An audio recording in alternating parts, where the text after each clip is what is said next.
If it's Thursday, the stage is set for the first presidential debate of the year with a week to go. The two candidates neck and neck as both campaigns prepare for their first official face-off.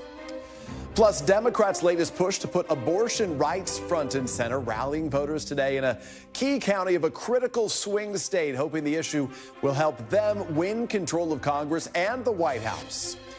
And a new law in Louisiana requiring the 10 Commandments to be displayed in every public school classroom.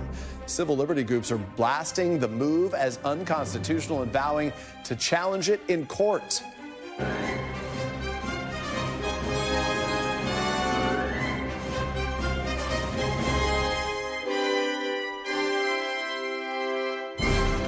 Welcome to Meet the Press Now. I'm Peter Alexander here in Washington. We are, as we noted, just a week away from the first presidential debate, and the stage is officially set. Debate organizers announced today that, as expected, independent candidate Robert F. Kennedy Jr. did not meet the qualification requirements. That means this is going to be a head-to-head event with President Biden and former President Trump next Thursday. It is the first presidential debate to happen this early in an election year. And, of course, the stakes are extraordinarily high. This is the first and maybe the best chance to shake up what to this point has really been a remarkably stable presidential race. And preparations have begun inside both campaigns. That's where we get going with President Biden, who's going to be headed to Camp David tonight. He'll dive into his debate prep there in earnest. Sources tell NBC News his former chief of staff, Ron Klain, is organizing his prep sessions that are going to intensify, we're told, as the week goes on, and will include some full-length mock debates as things get closer to Thursday. When asked about former President Trump's debate prep, a senior campaign advisor there said Mr. Trump's normal campaign schedule is adequate debate prep for their candidate, while also casting doubt on President Biden's ability to function on stage. It was the latest in a series of comments in a recent spate of embarrassing video clips, some of them deceptively edited, from Mr. Trump and his allies questioning President Biden's physical and mental fitness, the effect of which have seemingly set a lower bar for President Biden's performance on the debate stage.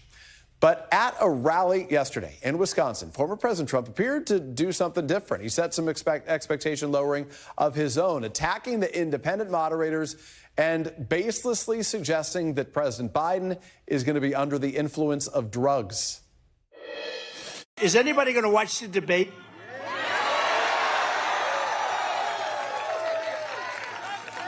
He's going to be so pumped up. He's going to be pumped up. You know all that stuff that was missing about a month ago from the White House? What happened? Who left it? Somebody left it there. I agreed to the debates. They came up to me and they said, we're going to do a debate. We'd like to challenge you to a debate. But they didn't want me to accept, so they gave me something that I couldn't accept.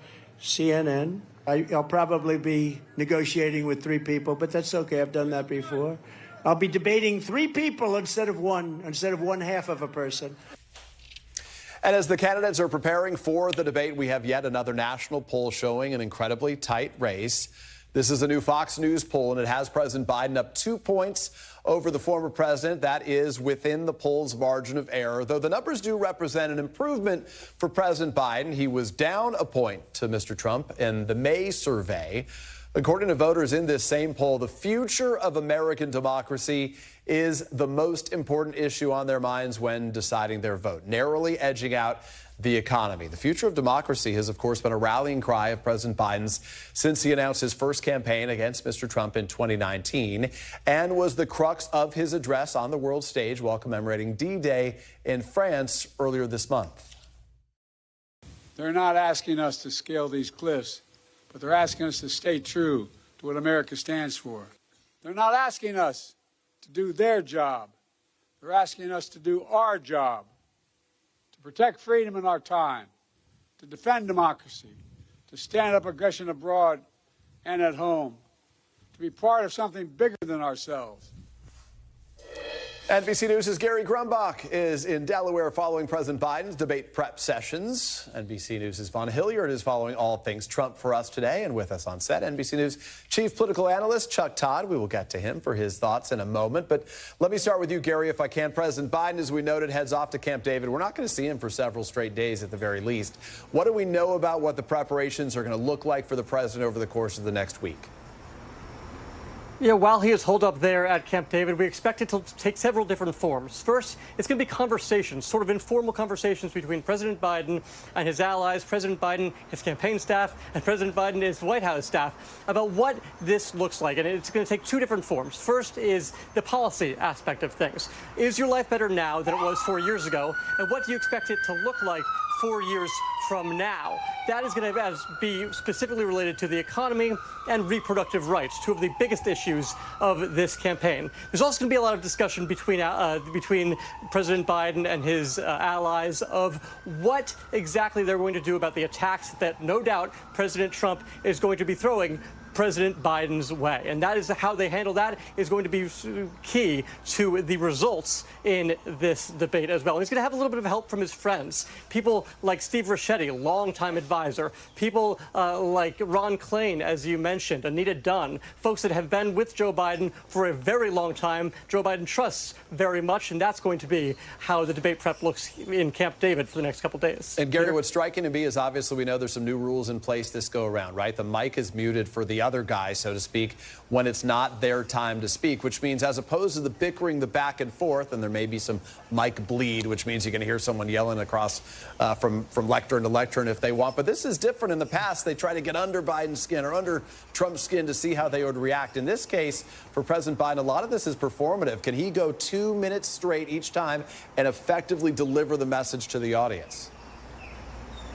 Well, it's going to be that case, and it's going to be without an audience, by the way, inside. It's going to be in a debate, in a studio, a television studio in Atlanta. So that's going to be a little bit different than past debates we have seen as well. But the key here is how he responds to some of these personal attacks, right? We know Donald Trump is somebody who likes to jab people a little bit, likes to get people under people's skins. It's going to be probably pretty personal. How does he respond to attacks, for example, on Hunter Biden? How does he respond to others? So it's going to be very interesting to see with 1 week to go. Peter?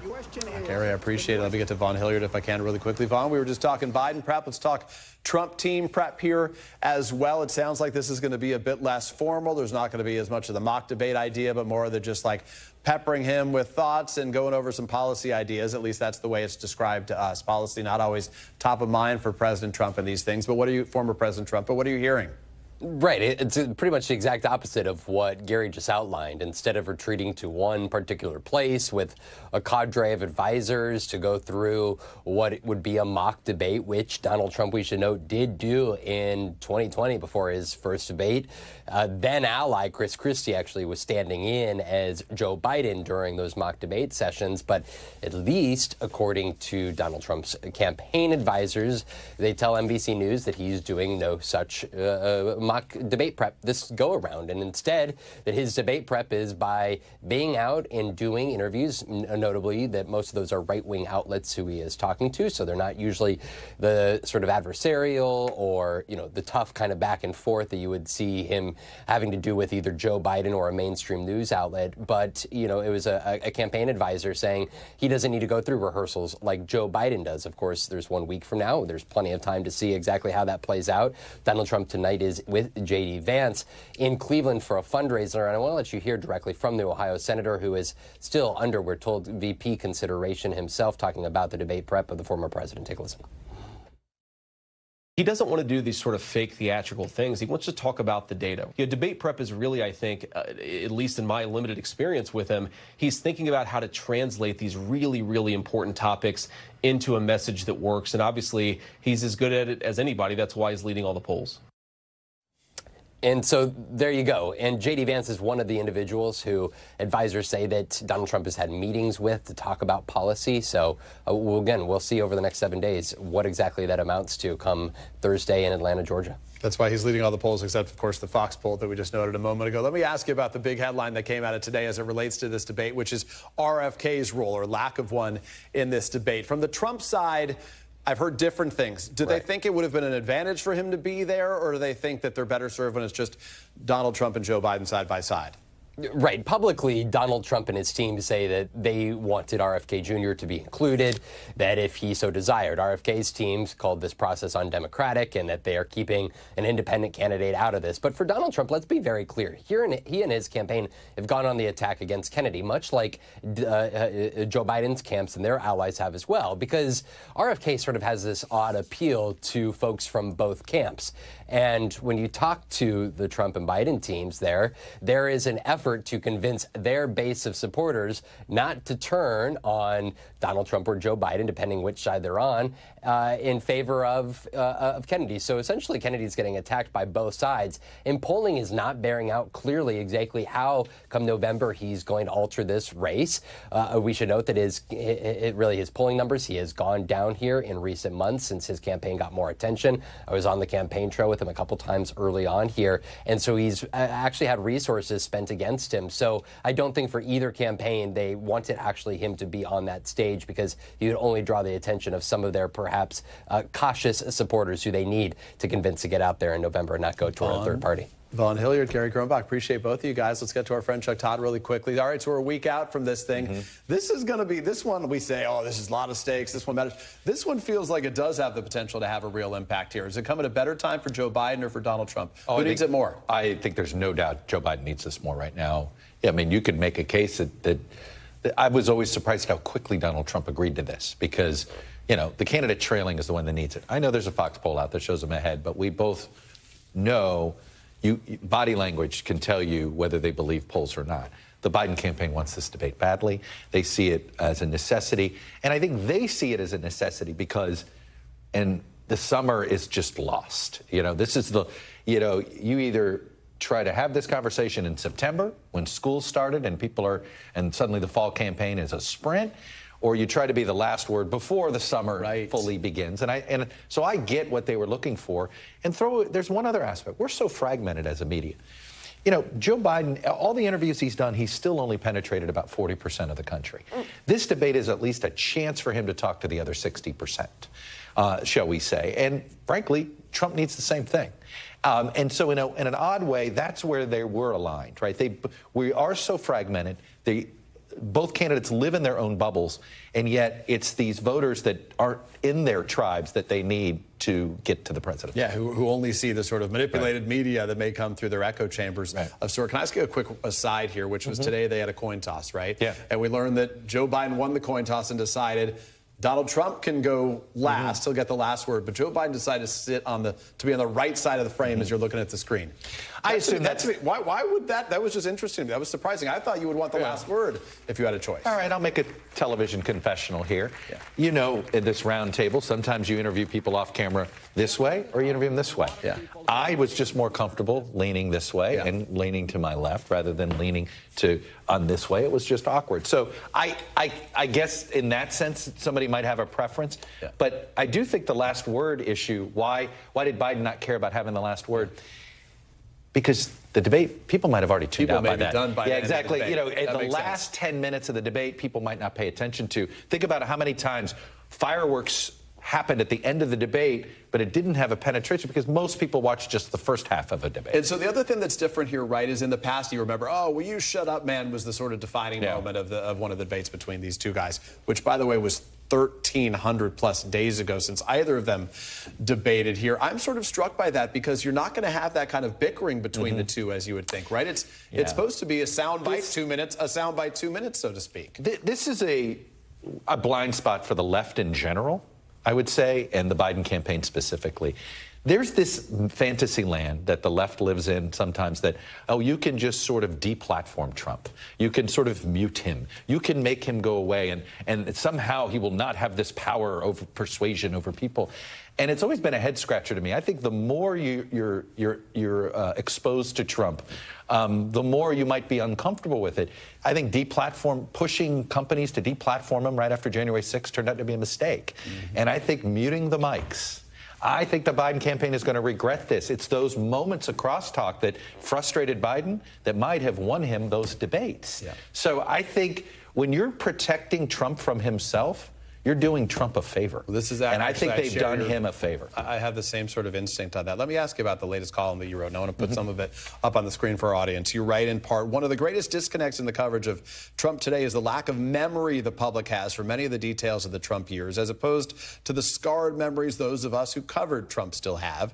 Thanks to the pandemic and the human mind's ability to memory hole unhappy periods, a large chunk of the public has simply forgotten about the daily chaos Trump intentionally created with his presidency. We hear that, right? For a lot of Americans, it's like Trump is pre-COVID, Biden's post-COVID. COVID sort of is erased in their mind altogether. And they don't remember that sort of madness as we witnessed on some days. And I want to connect it to the current campaign messaging problem that I think the Biden campaign has. And I'll say a challenge, not a problem, because it's a difficulty. And that is, to me, the most disqualifying part of his presidency was his leadership in COVID. The exact period that the voters want to hear nothing about. And whether it's, and in order to try to relitigate that, you'd have to bring people to a period they don't want to talk about. And I think a lot of voters have decided, and this is something that's benefiting Trump, well, any presidency could have been paralyzed by this. Any presidency could have, and he, for some reason, and frankly, it's been this way for a lot of political leaders on COVID. It's not just that, So I think that's a real challenge for them, and I think that's why they've gone down the democracy road. But the real problem they have is the reason Trump lost re-election was his leadership during COVID, and we were all locked down at the time, and we were mad at how the government was handling this, and there was only one head of government to take our anger out on at the time. And I think the problem is that they've learned the wrong lessons from how they won. And right now it looks like the 2016 campaign all over again. And we know how that one ended. And another good reminder that the month that that Joe Biden took over from Donald Trump, more Americans died in that month than any other month of the entire pandemic. I mean, that was a defining era. So if that's erased, changes the stakes a lot. Chuck, thank you. Appreciate it. Coming up, the deciders, the candidates, and the issues. We're going to take you live to Grand Rapids, Michigan, where NBC News just caught up with Democratic Congresswoman and current Senate candidate Alyssa Slotkin as she and her party look to rally voters over the reproductive rights fight. Plus, Israel's Prime Minister Benjamin Netanyahu now in a rare public disagreement with one of his own military leaders. And that's over one of the war's main objectives, while facing rising tensions with Washington, too. You're watching Meet the Press now.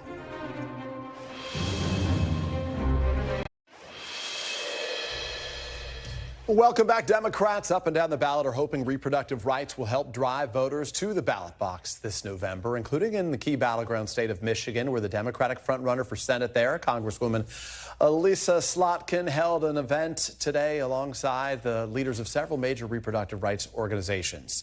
Former President Trump, who's claimed credit for the Supreme Court decision overturning Roe v. Wade, has repeatedly said the issue should now be left to the states. Slotkin's likely Republican opponent is the former Congressman Mike Rogers, and he said if elected, he would not try to undo abortion protections that Michigan voters enshrined in their state constitution 2 years ago. But speaking with NBC's Shaq Brewster, Slotkin said voters should not believe them.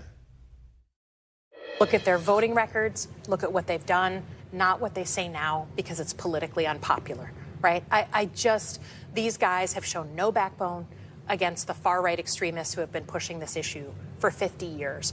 And if somehow someone's going to tell me that Donald Trump, the guy who brags, glorifies how he was the president who overturned Roe, is somehow going to be the guy who now protects women, like, again, that is on you if you believe him for that. NBC's Shaquille Brewster joins me now from Grand Rapids, Michigan, in Kent County, one of the decider counties that we are tracking as part of this election. Shaq, let's get right to it. As we mentioned, 2 years ago, Michigan voters approved that constitutional amendment guaranteeing the right to abortion. Given that, what did Congresswoman Slotkin tell you about why she feels a show of force on this issue is so crucial? Yeah, Peter, she explained that it is still an animating and motivating issue for voters. You saw something fairly unique when you saw the prominent leaders of those organizations on stage in that show of force for a candidate who still has to win her primary. But the other factor of this was not just celebrating the fact that Michigan has enshrined abortion rights in its constitution or saying that those rights are still at risk if Republicans get into office, is that they actually came to Kent county to deliver that message. We focus on Kent County. It's one of our counties in this Decider series because it's a place that, if you go back to 2012, it was won by Mitt Romney by 8 percentage points. It's a traditionally Republican county, but Joe Biden in 2020 was able to flip it, winning it by 6 percentage points. So it's clear by this visit that Democrats still believe that this abortion and reproductive rights issue carries some weight for voters, has some impact on voters. And it's not just because it's this single issue. It's an issue that they believe transfers to a lot of other issues. Listen to a little bit more of our conversation. I think what the choice issue reveals is not just about women's choice, right, or families' choice. It's that the chaos on the Republican side, this sort of need to show how conservative you are, to win your primary, to win your election, to appeal to the base voters, would have them take away so many other rights that people depend on, whether it's voting rights, gay rights, whatever it is. The chaos on that side and their lack of interest in the facts of how things work means that you never know what right could be taken away next.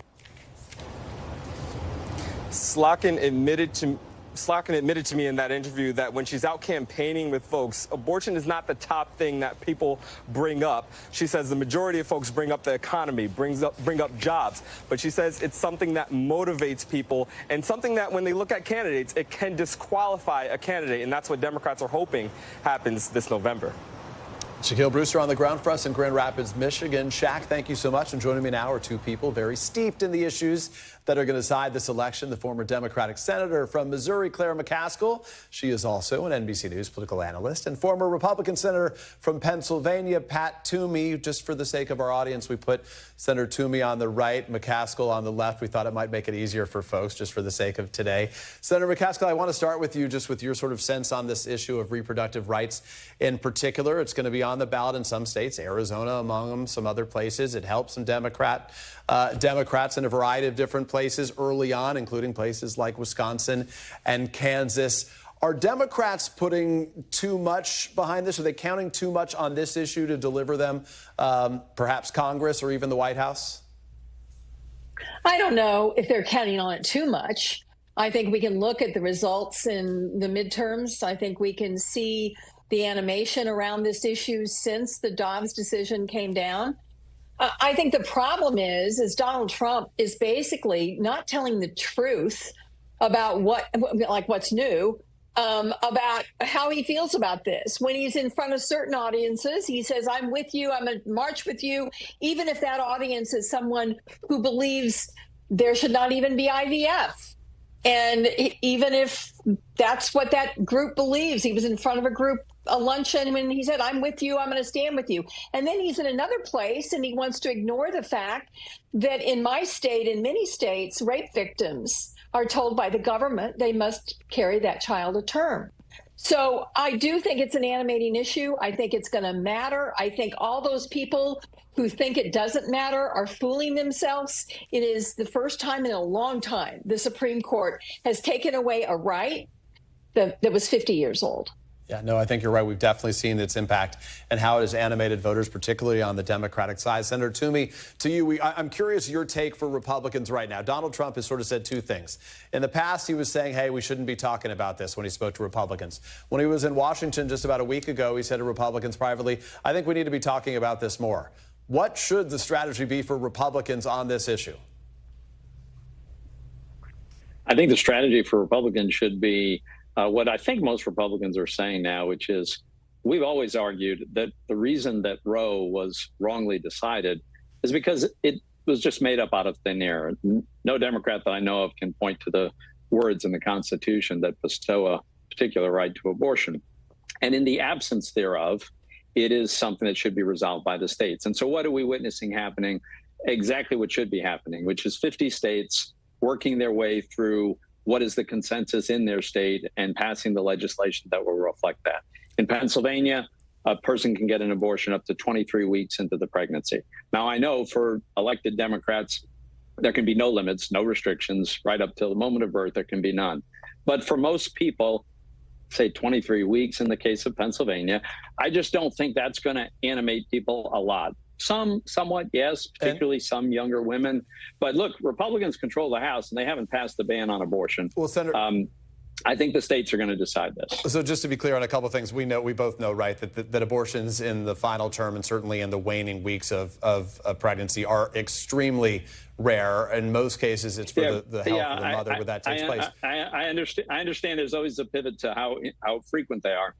But that doesn't change the fact that in principle, most Democrats that I know of in elected office absolutely refuse any restriction whatsoever at any time. So let me. The frequency isn't so important. Well, so let me ask you, as evidenced by what we've seen, though, I see that you're saying that this issue belongs to the states. But if it belongs to the states, we've seen a lot of states, including red ones, where there has been a real backlash against the Republican perspective on this issue right now. So isn't that a gigantic risk in a variety of different states, Arizona among them, where this is going to be on the ballot? Look, we've seen surprises in how some states have voted. There's no question about it. Kansas and Ohio are two states that come to mind. Does anyone doubt that Donald Trump's going to carry Kansas and Ohio? Not in my mind. But it could have an impact in states like Arizona. That's why I give that example, right? Because that's a state that we know is decided by just a small number of people. Are there any states where it could have any impact? Sure, certainly.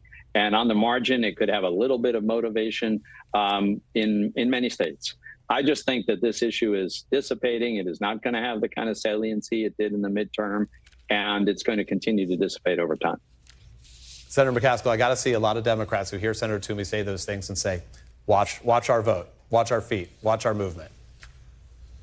Yeah, and it's really more problematic than Pat is indicating, because the far extreme movement on this subject isn't going away. There's a reason Lindsey Graham was pushing a national abortion ban. There is a reason why states like mine say that life begins at conception, and therefore it does have an impact potentially on the ability of families to have children through IVF.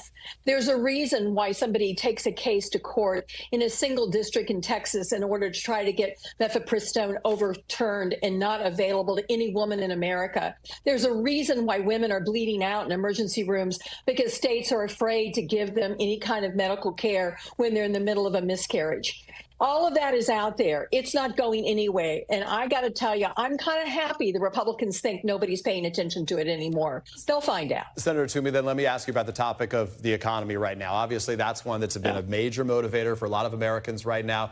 Obviously, inflation is down from the 40-year high it was at earlier in President Biden's time in office, but prices are stubbornly high in too many places for too many Americans right now, and that's a real frustration. Is that going to be, do you think, is that the decider? And in particular, is that where the sort of low information voters, is that where they're going, or where Donald Trump should focus his messaging?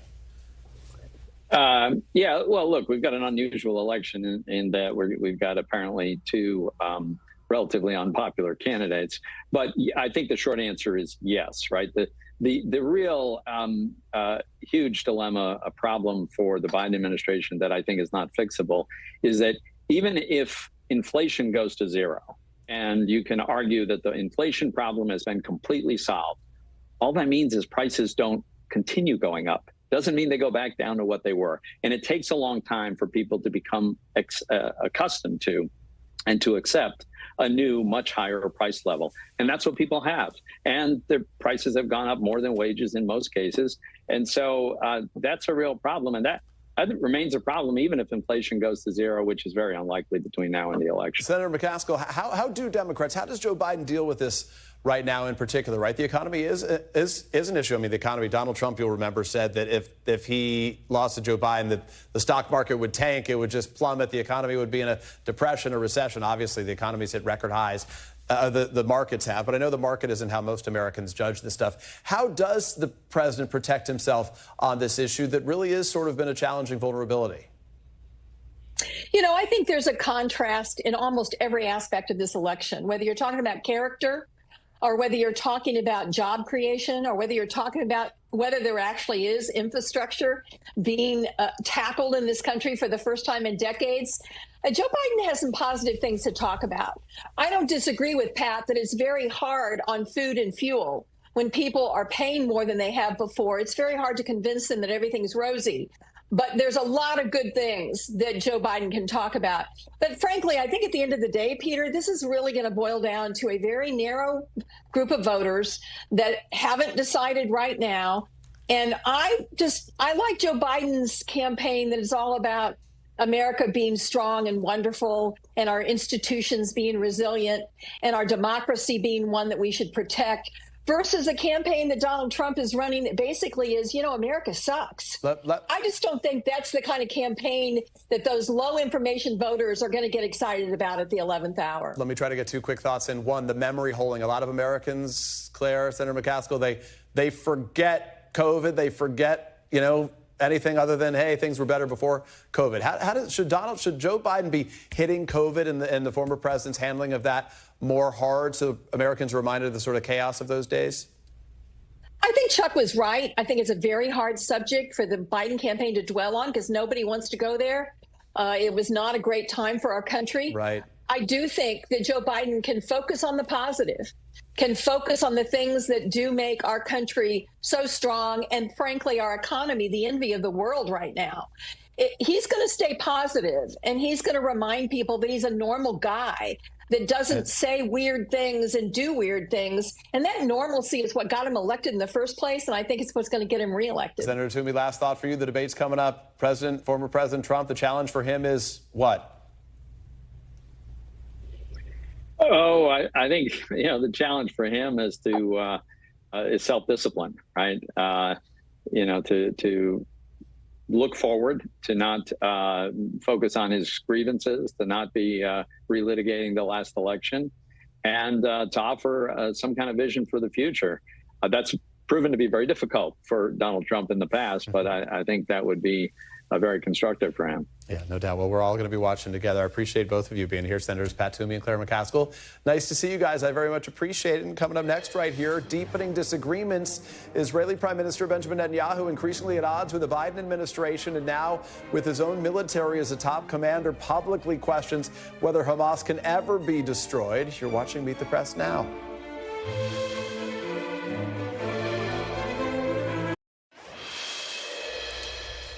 We're back now on Meet the Press Now, and we just got new reaction from the White House to Israeli Prime Minister Benjamin Netanyahu's accusation earlier this week that the U.S. was withholding weapons to Israel. National Security Communications Advisor John Kirby calling those comments, quote, perplexing and disappointing, his words. But Secretary of State Antony Blinken and National Security Advisor Jake Sullivan did meet today with senior Netanyahu advisors, even after the White House said it postponed a wider meeting with Israeli officials as a result of those comments from Netanyahu. Meanwhile, in Israel today, the Israeli Defense Force's top spokesperson seemed to contradict Netanyahu's stated objective for the war in Gaza, with Rear Admiral Hagari saying in a televised interview in Israel that Hamas cannot be destroyed. NBC News international correspondent Matt Bradley is in Jerusalem with more. The big question here for Israelis and for Americans is what's going to happen next in this growing spat between Washington and Jerusalem. This is reaching tones and a level of discourse that really has been unseen for generations between Washington and Jerusalem. And, we're going to be seeing more and more of this probably going forward because we've heard this reported behind closed doors in the past. But the people that I've been speaking to have said that this is a reflection of the pressures that Benjamin Netanyahu is facing internally. He is facing pressures not just from the Americans, but also from his own right-wing coalition government, the most right-wing government really in the history of this country, who are putting substantial pressure on him to proceed with this war and to defeat Hamas. He's also facing pressure from Hezbollah, another Iran-backed group, which is based in southern Lebanon, just over the border. That conflict, the second front in this war, has been heating up substantially. Now he's also facing pressure internally from his own military. We heard from Rear Admiral Hagari, the spokesman for the IDF, and he said just recently that it will be impossible to defeat Hamas. Now, he's been since walking back those comments, essentially saying he was talking about the ideology of Hamas, not the military goal as stated by Benjamin Netanyahu and the IDF of completely destroying Hamas. But folks that I've been speaking to here who analyze these situations and have some insider knowledge of what's going on say that Hagari would never have said that unless he had some sort of approval from senior officers in the military. This is a very disciplined military force, and the public relations aspect is also very, very disciplined. And the military here has been kind of disagreeing increasingly publicly with Benjamin Netanyahu and his right-wing government as the months have gone on and on. So Benjamin Netanyahu is really really up against it. And we're going to see the next shoe to drop on this relationship is going to be in 1 month, when Benjamin Netanyahu will very controversially address the U.S. Congress. Left-wing Democrats have already said that they want to boycott this, but whether or not and however he chooses the tone and tenor of this speech will indicate how he wants this relationship, the most important that Israel's has, to move forward. Matt Bradley, thank you so much. Among those progressive Democrats saying that they would not show Ro Khanna, telling us that first here on Meet the Press. And we want to bring in my White House colleague, Monica Alba, who is there right now. Monica, walk us through this. The White House is saying that a meeting with Israeli officials was postponed. We know that Secretary Blinken and National Security Advisor Jake Sullivan met with some of Netanyahu's top advisors here in Washington today. Is there any better guidance about how that conversation went and where things were left? Well, Peter, we know that there are regular conversations between high-level U.S. and Israeli officials. That's something that really has happened since October 7th. But the fact that you really did have this disagreement spilling out into the public meant that the U.S. felt they were in a position to say that whatever meeting that Prime Minister Netanyahu was referring to hadn't even been scheduled, but then saying that they didn't also want to necessarily reward the Israelis with this kind of a meeting after what they had done and how they had tried to cast this, which the Biden administration really disagrees with. But nevertheless, today there were those series of meetings that Secretary Blinken and National Security Advisor Jake Sullivan took part in, and these are larger conversations. These are really things that are related to what we're seeing with the potential fears of a possible second front in the war with Lebanon, with Hezbollah, and then again these larger questions of what could happen in the region, where this war could go in Gaza, what could happen if they were able to secure a ceasefire deal that would stop the hostilities and free some of the hostages. There's still just so many angles to all of this. So we know those conversations are ongoing, but the White House really did come out today and in those pretty strong terms, as you mentioned, said that, again, they found that video from Prime Minister Netanyahu to be totally perplexing and vexing, and they were caught off guard by it. They had no idea that it was coming. Peter. Monica, of course, about a month from now, Netanyahu himself is going to be here in Washington. He has been invited by Republicans and Democrat leadership in Congress to speak to a joint session of Congress. We have no indication to this point whether President Biden would meet with him during that visit. But what does the White House make of this right now, given the fact, as Ro Khanna told me, I don't need to be there, as he said, for a one-sided lecture about a situation where we're dissatisfied with the way the Prime Minister is handling things.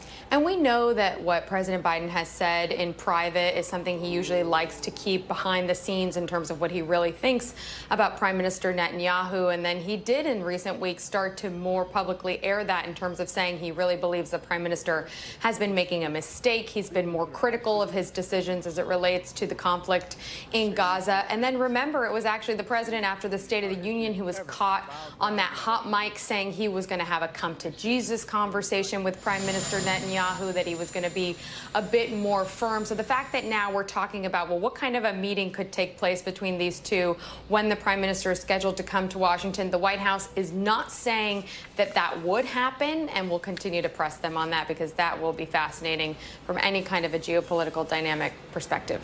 Peter. Yeah, real challenge for this administration right now as we witness those events overseas. Monica Alba with the very latest there. Monica, thank you. And coming up next after the break, Trail Remix, a look at how the Trump campaign is recruiting rap artists in its efforts to win over black voters. You're watching Meet the Press now.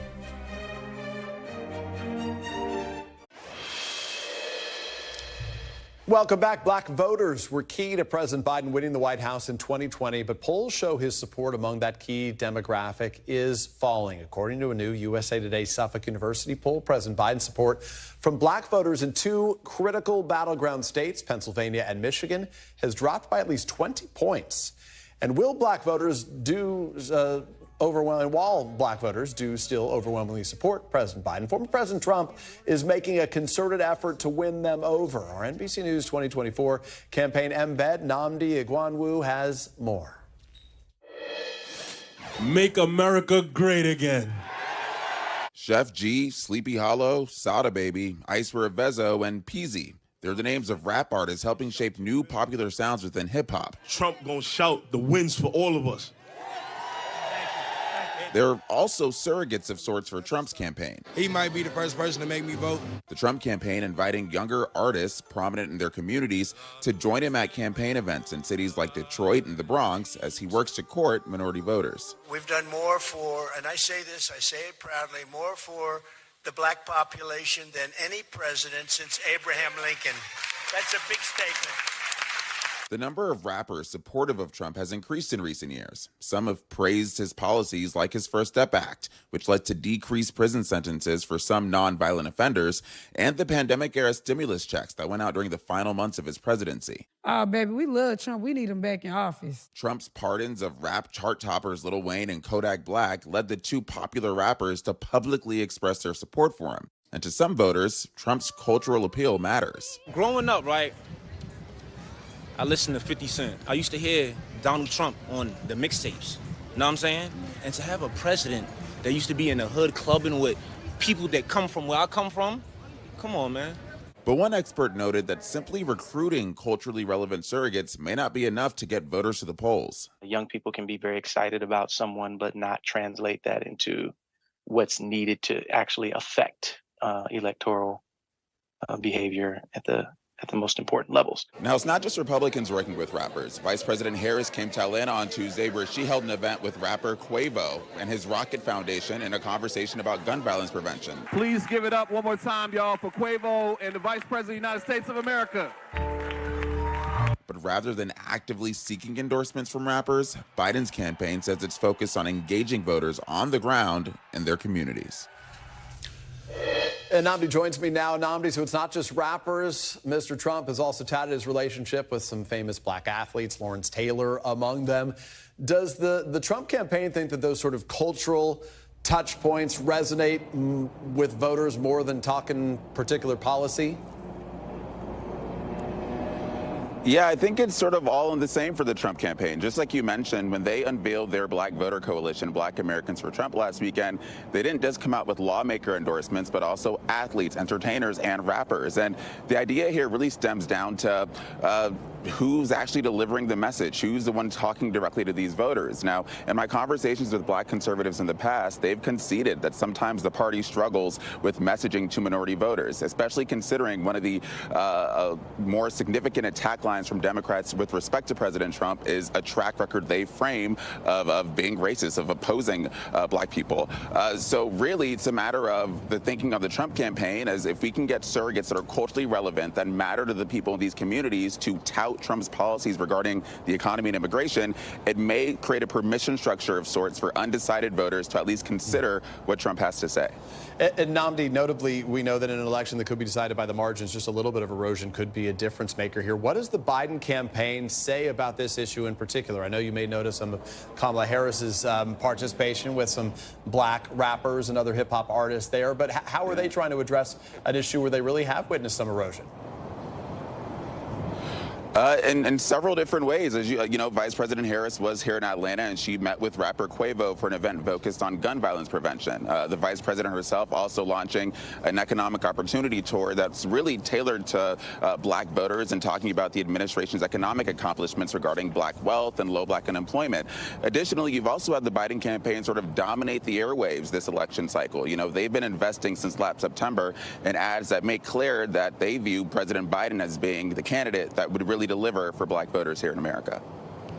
Namdi, always a pleasure to have your reporting. We appreciate you being a part of this team. Thank you. And turning now to the weather. Alberto, the first named storm of the hurricane season, made landfall earlier today and is now moving inland across Texas and northeastern Mexico. It had been downgraded to a tropical depression and has weakened even more with winds of 30 miles an hour. This was the scene. Look at this. Today, Surfside Beach, Texas. Yikes. Many of the roadways there remain underwater. The Texas governor, Greg Abbott, declared a disaster for 51 counties yesterday, allowing those communities to get the resources that they will need to respond to the storm. And NBC News correspondent Guad Venegas is joining me now from Rockport, Texas. Guad, we can see the high surf. We can see the wind still blowing on you there. What is the situation looking like right now? And are people getting the help they need? Peter, it's the high tide, as you can see. I'm standing on a roadway, and if you look down in this direction, all of that is a roadway that extends in that direction, all underwater with this high tide. So earlier today, we went to some of the properties here in Rockport. There was a home that we spoke to the owners. They said there was a tornado warning yesterday. They got it on their phone, and right after they felt the wind hit their home, it damaged part of their home. And now today, we've also received confirmation of at least one tornado here in the area. We had these warnings sent out all throughout the day yesterday as the storm was making its way through. So it was a few different things, right? We saw the wind, we saw the rain. Now some of the residents here are dealing with this high tide, and state resources are out there. We saw some workers with a state agency going to some of these homes, assessing some of the damage to the property. There were numerous agencies prepared to deal with emergencies in case individuals were stuck in areas that were flooded, not just here, but also in Corpus Christi, one of the bigger cities that also suffered from some of that flooding, Peter. Guad Venegas, who's on the ground out there for us on the front lines of it. Guad, be safe. Thank you for your reporting. And still to come right here, I'm going to talk to the head of the ACLU in Louisiana about a new state law requiring the 10 Commandments to be displayed in public schools statewide. You're watching Meet the Press now.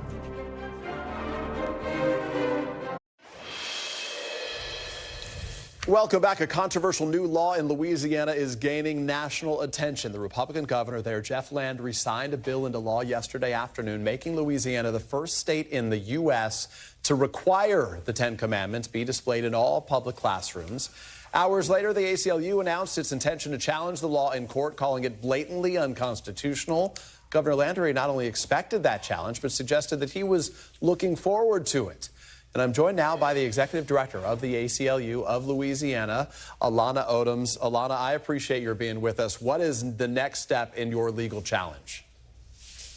We are at this moment gathering all of the appropriate jurisprudence that we believe will support our contention that this law violates the First Amendment, clearly in that it violates first the free exercise clause, which essentially is a part of our fundamental ideology in this country, which that you can choose a religion of your choice, and that you have that right to do that, whether you're choosing a religion or whether you're choosing no religion at all. And also the Establishment Clause, which goes right hand in hand. And that says that the government cannot use its power to favor one religion over another, cannot coerce people to choose a particular religion, and certainly cannot favor a religion over non-religion. And so HB 71, which the governor just signed, clearly focuses on the 10 Commandments, which are a religious document, essentially, that espouses a Christian view. And so we believe that that is unconstitutional and violates the First Amendment. So if the law, would you still object if the law allowed but didn't require the 10 Commandments to be displayed in the classrooms? So there have been other laws that have asked for other religious doctrine or other religious documents to be included. We would still take aim at that kind of law, because we know that you have to look at the purpose of the law. And if the purpose of the law is to inject religion into the classroom, that is something that is particularly frowned upon by the courts. And the reason that there is heightened scrutiny when you're looking at public schools is that students are required to attend school. And so the government cannot then require that students be indoctrinated into a specific religion. That is something that is viewed very, very carefully by courts. And so even if we were talking about something less than a requirement, we'd still be very concerned about any kind of indoctrination in public schools. Understood. The Supreme Court, as you know well, struck down a similar law in Kentucky. This was in the 1980s, I think, ruling that it violated the First Amendment. Do you worry that a change in the composition of the High Court, now much more conservative, could lead to a different decision if this case were to make its way back to the Supreme Court? We're optimistic. I mean, this is 40 years of precedent in the Stone versus Graham case, which was in 1980. And the facts that you see here in Louisiana are almost identical to the facts in the Stone versus Graham case. In that case, the Kentucky School District was mandating the posting of the 10 Commandments in all classrooms. And The court struck that down based on a test called the Lemon test.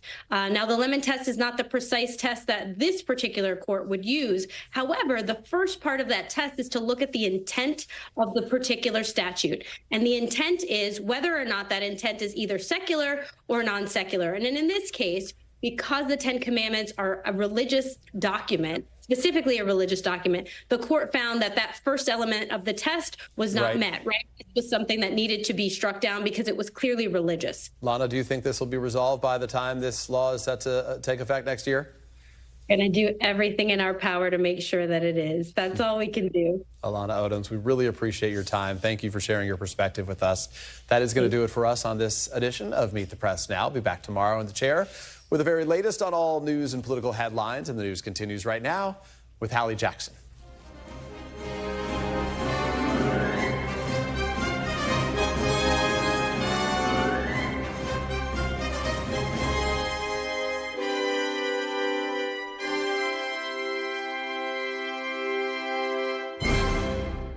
Thanks for watching. Stay updated about breaking news and top stories on the NBC News app or follow us on social media.